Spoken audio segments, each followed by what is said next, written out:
one, that it's all fake. That was really a very sad moment for me when I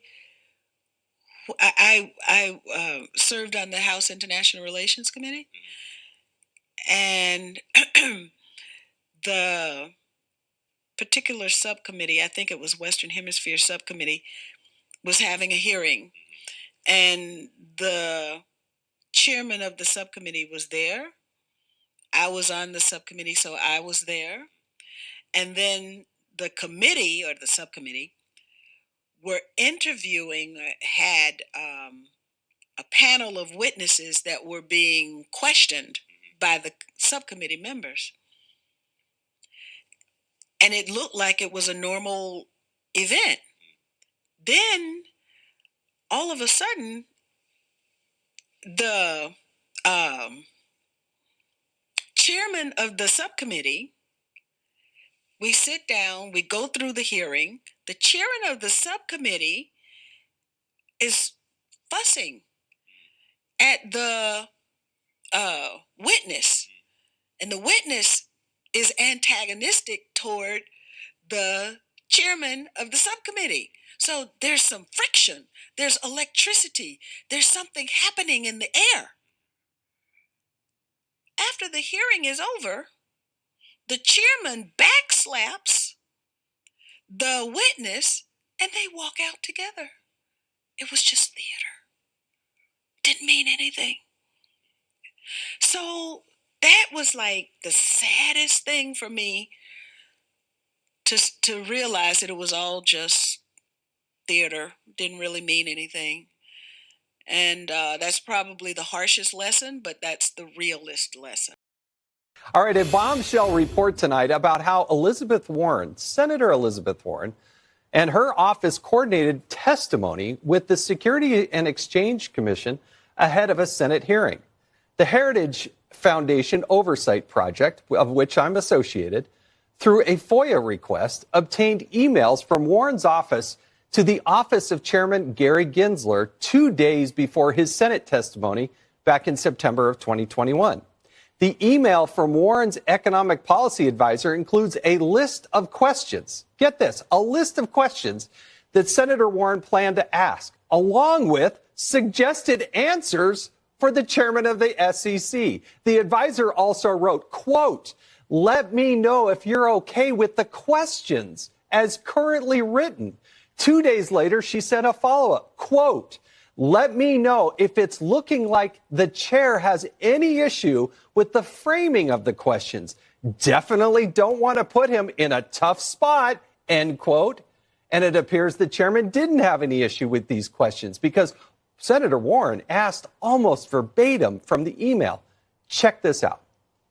Chair Gensler, advocates say crypto markets are all about financial inclusion, but the people who are most economically vulnerable are the ones who are most likely to have to withdraw their money the fastest when the market drops. Does this sound like the path to financial inclusion to you? This afternoon, the Secretary General and Klaus Schwab, the founder of the World Economic Forum, will witness the signing of a memorandum of understanding on a strategic partnership between the UN and the World Economic Forum, which outlines areas of cooperation to deepen engagement between the two institutions and to jointly accelerate the implementation of the 2030 agenda. Before I dig into my opening comments, I want to address the elephant in the room. If Chairman Gensler is going to take action, enforcement action, Congress needs to hear from him very soon. The chairman had lots of time to do the rounds on the morning talk shows. If he has time for that, he should be here testifying with us this morning. And I hope that we see him here very soon. Welcome to the Crypto Teacher. And you know I come back with that video just to make you think. Don't forget to like and subscribe to the channel. And guys, where is Gary Gensler? We know why Gary Gensler is not there, because basically it'd be testifying and be under oath. And we know this is all theater, all a movie. And we have Reiners from Duke University, and we know he's always on CNBC, so we know he's a puppet, probably part of one of those big think tanks. But he played the Hegelian dialectic perfectly. Yes, crypto is being integrated into the legacy market. The reason why? because the big banks and corporations have been funding crypto from the beginning. We know the central banks do not want to give up control. We know Gary Gensler said it out his own mouth that they had a monopoly on the money system, and they would not give it up. So you definitely would have to come in and make a bargain. And we can see that in crypto. What did Brad Garlinghouse stated? He wanted to work with the big banks, not against them. And speaking of the Hegelian dialectic, we had Elizabeth Warren back at it, talking about all the criminal activity used with crypto. And guys, we know these banks are too big to fail. And these banks are the biggest what? That's right, I'm going to let you finish that. We know the history of the banks long before crypto. And Reiner already stated that crypto is only 14 years old. So what happened with all the illegal activity, money laundering, gun running, drug running, decades before crypto? And then Reiner said he teaches cryptocurrency law. So if it has no purpose, why is it a curriculum at Duke University? We know cryptocurrency and blockchain go hand in hand. And we know he knows all about the fourth industrial revolution. And we know Reiners and the politicians are not going to tell you about this digital transformation. They want to move the masses over without them even knowing. Whether robots, algorithms, and drones take over the economy, pay each other with crypto, and the sheep are going inside the metaverse. And remember, the crypto teacher told you, because he knows when it comes to the New World Order, it's all planned out. You have a wonderful day. The financial inclusion element that's been talked about in this hearing. There is no evidence whatsoever to suggest that crypto promotes financial inclusion. And in fact, there's overwhelming evidence to suggest the exact opposite is happening. Most people who've invested in cryptocurrency have lost money. Of those people, a plurality are minorities and low-income Americans. Okay, so this is an example of predatory inclusion. We saw the same thing with subprime loans leading up to the 2008 financial crisis, where low-income and minority communities are being explicitly targeted with very, very risky products. And unfortunately, they have lost, in many cases, everything. Now, to your point, Senator Smith, about limiting the connections between crypto and the traditional financial system, we did luck out to a certain extent. I would point back to the fall report from the Financial Stability Oversight Council, and where they said, listen, the crypto market can be systemically risky given two things. One is size. Obviously, the bigger the market, the bigger the risk that poses to the rest of the economy. And then two is the connections between that sector and the traditional financial system. And the industry has been trying very, very hard to integrate into mainstream finance so that the two are essentially indistinguishable, which I find ironic, given that the whole premise of cryptocurrency was to bypass banks and the traditional financial system. Now they're desperately trying to get access and make themselves seem as if they're legitimate. And they use the same terminology that we're accustomed to with traditional financial institutions, right? So broker, exchange, bank, but they're not. These things have meaning, and they're using these words intentionally because they want you to think that they are regulated and just as safe as these traditional institutions, okay? And in some cases, for instance, Voyager, they were lying about the fact that they were FDIC insured, and then they had a cease and desist order sent to them by the Fed and the FDIC. So I would just, run through the list. You mentioned Fidelity attempting to put Bitcoin into 401ks. Would we think it's okay if they just let Powerball tickets end up in our 401ks? Again, crypto's just gambling. And so thankfully, the Department of Labor has sent out a letter saying that it'd be a violation of fiduciary duty for plan administrators to offer, or that they think it would be a violation of an administrator's fiduciary duty. And that, again, restricted, I'm sure, a lot of employers from allowing their employees to invest in crypto. Look at FTX. They had an active proposal in front of the CFTC that would allow them to offer retail traders 24/7 access to crypto derivatives on margin directly without the need of going through a broker or futures commission merchant. Again, if the CFTC had granted that proposal, as it appeared likely that they would have, this FTX situation would have been very, very different. Again, multiple attempts to list a ETF that tracks Bitcoin. In fact, Grayscale has sued the SEC for not granting them that permission. Again, just think of how many investors would have lost money, more money, if there had been a Bitcoin spot ETF on the market. So we kind of lucked out here a little bit, Senator, because we had agencies, at least some agencies, that were willing to do the right thing, even though in many cases it wasn't popular. And I think going forward, we need to have a clear regulatory framework, as I addressed in my written testimony, to make sure that crypto doesn't integrate into the traditional financial system, because they are continuing to try and they will not stop. Criminals love crypto.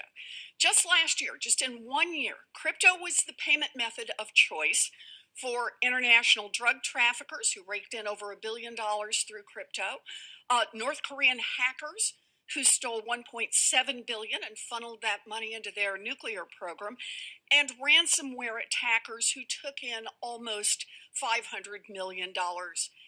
The crypto market took in $20 billion last year in illicit transactions, and that's only the part we know about. You know, that is a lot of fentanyl and heroin, a lot of help for Iran and Russia, and a lot of money leaking out to terrorists. And that is precisely what anti-money laundering rules are designed to stop. Now, Mr. Reiners, you've studied financial technologies, including crypto, for many years now. And before that, you worked as a regulator.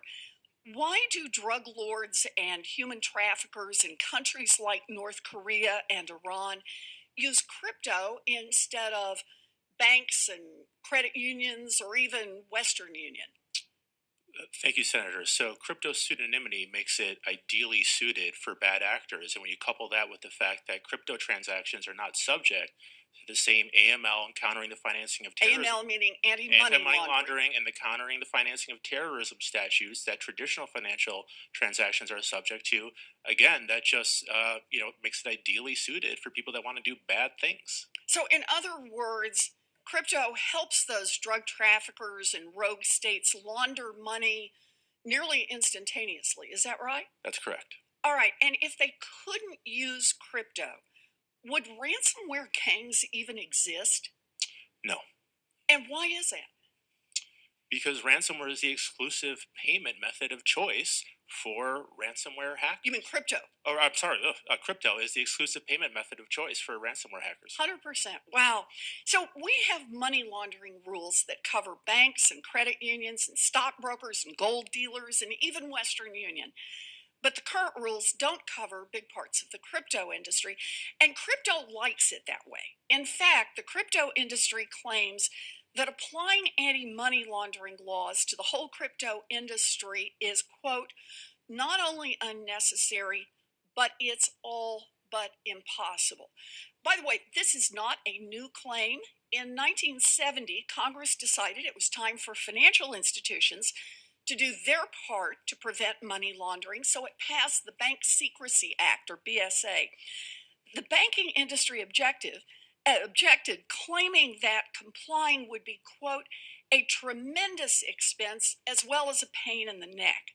The banks resisted. They brought legal challenges. They complained that it would be impossible to comply. And then after the law went into effect, they made it work.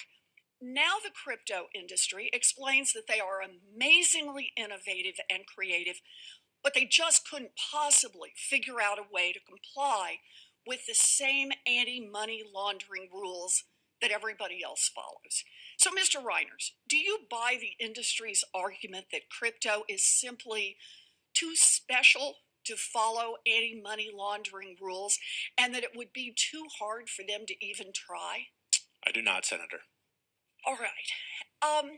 Some in the crypto industry say that anti-money laundering rules can work so long as they exempt so-called decentralized entities, the crypto exchanges, lenders, and other financial intermediaries that run on code.